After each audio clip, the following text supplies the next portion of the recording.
What if I told you that an entire nation's citizens had their U.S. visas revoked overnight? Not because of war, not because of terrorism, but because of one man. That's exactly what happened under the Trump administration. And the country involved? South Sudan. Welcome back to the Digital Edge TV, where we break down global headlines, digital trends, and real stories that the mainstream media often glosses over. In today's video, we're diving into a shocking diplomatic standoff that cost an entire nation their right to legally enter the U.S.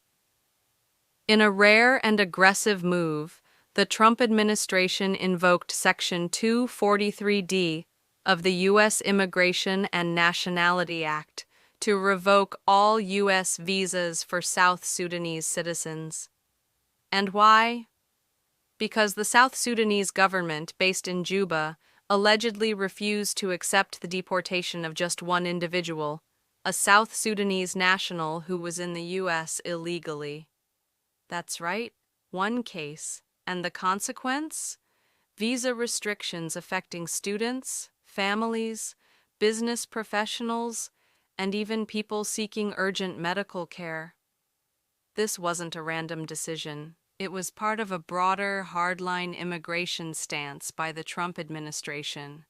They wanted to make an example out of countries refusing to cooperate with U.S. deportation orders. Think about it. When the U.S. says, "Take your people back," and another country says no, it challenges U.S. sovereignty. Trump didn't like that. But let's be honest. Is it fair to punish an entire nation's citizens because of one deportee? That's the real question. Let's break it down. Students who had scholarships were left stranded.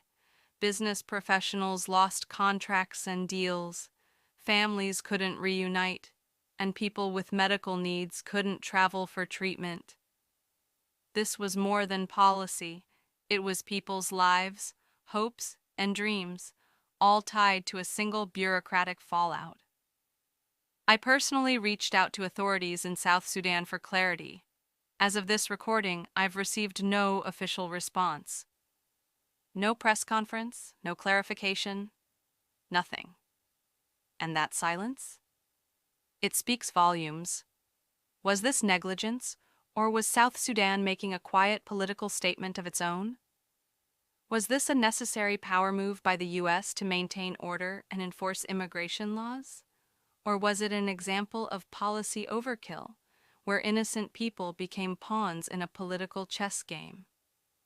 This situation reminds us how fragile international relations can be, especially when diplomacy is replaced with executive force. Under the Biden administration, many Trump-era policies have been rolled back, but the question remains, did South Sudan ever get full visa access back? Most likely, the restrictions were softened, but many South Sudanese still feel the chill from that unexpected freeze. What's your take on this? Was Trump right to flex U.S. immigration law this way? Should South Sudan have accepted the deportee without hesitation? And what does this say about the balance of power in international diplomacy? Drop your thoughts in the comments below. I want to hear from you. If you enjoyed this dive thought-provoking, do me a favor, like, share, and hit that subscribe button for more sharp insights on the Digital Edge TV. We're not just reporting stories, we're making sense of the world in real time.